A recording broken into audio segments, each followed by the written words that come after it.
यह द्वापर युग की अंतिम संध्या थी। समय का चक्र अपनी अंतिम परिक्रमा कर रहा था। प्रभास के वन में एक पेड़ के नीचे बैठे थे भगवान श्री कृष्ण। उनके नेत्र बंद थे, पर भीतर पूरा ब्रह्मांड घूम रहा था।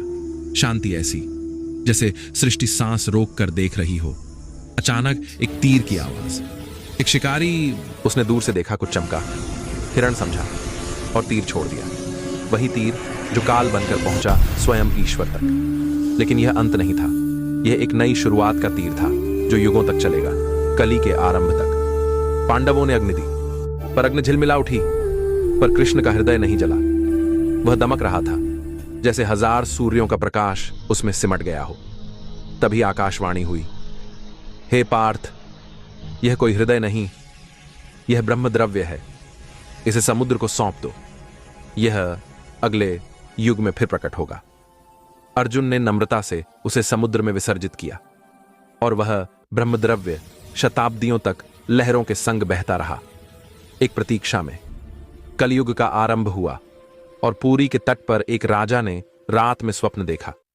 स्वप्न में स्वयं भगवान विष्णु प्रकट हुए।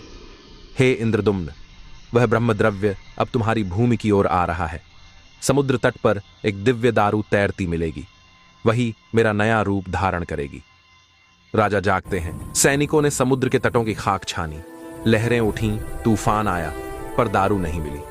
जब सब थक गए, तभी एक दिन समुद्र का पानी फटने लगा और लहरों के बीच एक प्रकाशमान दारू उभर आई, मानो स्वयं समुद्र देव उसे अर्पित कर रहे हों।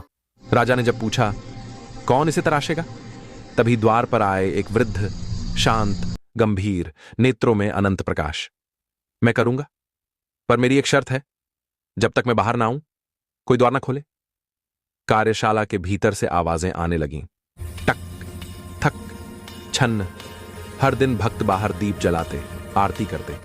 पर एक रात आवाजें बंद हो गईं और रानी का हृदय धड़क उठा। क्या वो जीवित है? राजा ने द्वार तोड़ा। भीतर कोई नहीं था, बस 3 अधूरी मूर्तियां, जगन्नाथ, बलभद्र, सुभद्रा। राजा रो पड़े, हे प्रभु, मैंने पाप किया, आपका रूप अधूरा रह गया। तभी आकाश से स्वर आया, हे इंद्रदुम्न, यही मेरा पूर्ण रूप है। अधूरापन ही मेरी पूर्णता है। मैं उसी में प्रकट होता हूं जहां मनुष्य अपूर्ण है, मैं उन्हें पूर्ण करता हूं। और उसी दिन से वह अधूरा रूप पूर्ण विश्वास का प्रतीक बन गया। समुद्र तट पर बना वह मंदिर आज भी गवाही देता है कि भगवान की मूर्ति कभी अधूरी नहीं होती। हमारी दृष्टि अधूरी होती है। जहां श्रद्धा होती है, वहां ईश्वर स्वयं आकार लेते हैं, अधूरे रूप में भी पूर्ण और पूर्ण रूप में भी अदृश्य। यही है जगन्नाथ का रहस्य, यही है ब्रह्मद्रव्य की अनंत यात्रा।